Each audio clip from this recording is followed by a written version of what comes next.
Hello, Nishe, and today we are going to talk about an ancient Icelandic farting curse. One of three. There are actually three farting curses in this book. And this book that is called Tvar Galdaskredul, I cannot pronounce it, I'm sorry, Icelandic people,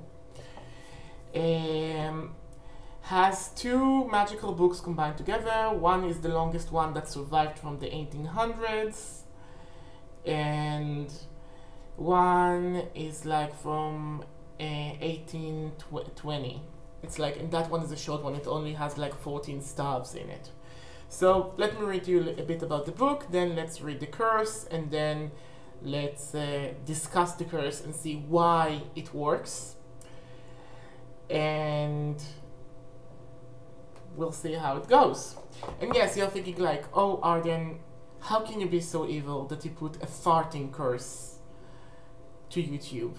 Well, it's a unique spell. It can be cast today, and I think that more people should fart because they are evil. So let's have ourselves a little bit of fun. Okay, so it says about the magic book that I'm going to quote now. The manuscript LBS 2413 8VO was written around 1800, and it's the largest collection of magical staves. Staves are magical symbols, not runes.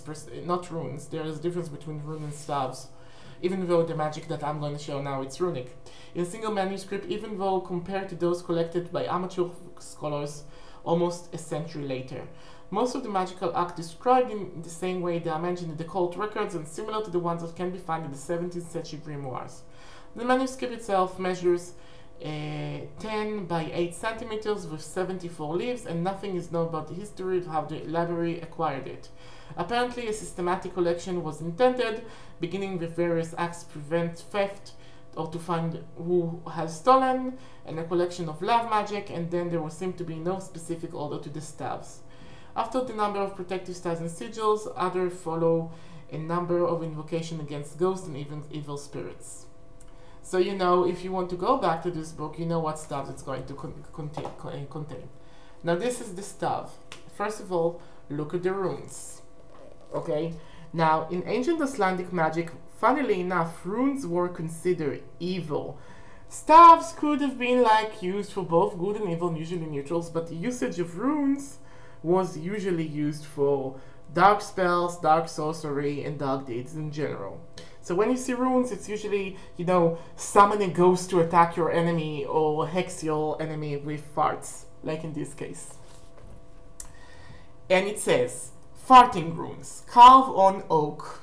We will see why oak in a second. Smear with your blood. Carve with a human finger bone or an unused knife and read this.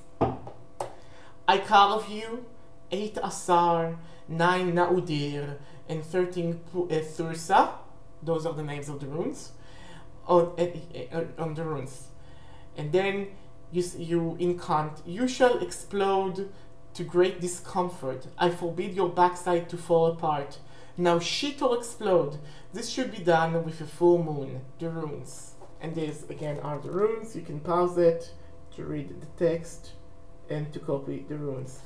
Now the runes here are Asar, which according to my research, I think this is a styled version of basically Ansus, the rune that is connected to rivers and Odin. Like, you know, it's a flow. It's written 8 times, meaning it's a symbolic number. The second one is 13 Naudir, which is obviously the rune Naudir, the stylite Naudis, which represents binding and human needs. And this last one is called Thursa. Now I think Thursa is again, it's a form of stylized